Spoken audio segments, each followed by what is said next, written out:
প্রিয় ভিউয়ার্স, আপনারা গ্রাম বাংলার প্রকৃতিতে একটি গুরুত্বপূর্ণ বিষয় অবলোকন করবেন। সেটি হচ্ছে যে এই যে আপনারা বিস্তীর্ণ যে জমিগুলো দেখছেন, এই জমিগুলো কিন্তু অল্প কিছুদিন আগে একদম ফসলে পরিপূর্ণ ছিল। প্রথমে এটি যখন লাগানো হয়েছিল হালকা সবুজ বর্ণের ছিল, তারপরে আস্তে আস্তে এই বিস্তীর্ণ এলাকাটি অত্যন্ত সবুজের সমারোহে ভরেছিল। সবুজ থেকে ধীরে ধীরে এই বিস্তীর্ণ ভূমিগুলো আপনার সোনালি ধূসর বর্ণের হয়েছিল।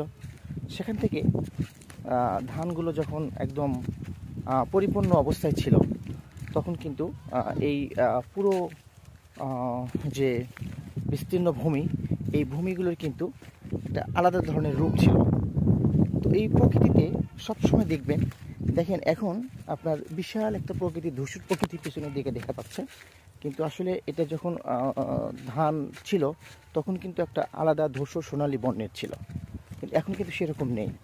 তো এই প্রকৃতিটা আবার যখন নতুন করে এই জমিগুলোতে যখন ধান লাগানো হবে, ঠিক কিন্তু আস্তে আস্তে এই ধূসর প্রকৃতির যে প্রেক্ষাপটটা, সেটা কিন্তু আপনার তার রূপটা পরিবর্তন করে কিন্তু সবুজ আকৃতির দিকে কিন্তু চলে যাবে।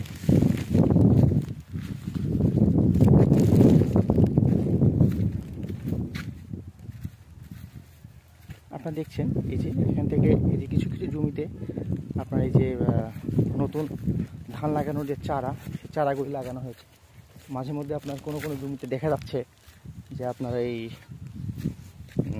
রোদ লাগছে আমার গায়ে, আমি একদম মানে রোদের ভিতরে, অনেক ভালো লাগছে। এই যে এখানে একটু ছায়া, এই যে ছায়া গাছগুলো, একটু ছায়া রোদের ভিতরে, অনেক বেশি ভালো লাগছে। তো এই প্রকৃতির এই পরিবেশগুলো আসলে আপনি যখন এই প্রকৃতির মধ্যে থাকবেন, তখন আপনাকে কিন্তু মুগ্ধ করে ফেলবে এই প্রকৃতি।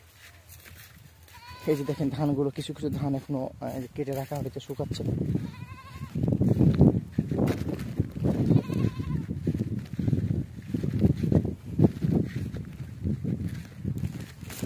নীল আকাশ, একদম নীল আকাশ, এই রোদের কারণে কিন্তু আকাশটা নীল দেখা যাচ্ছে।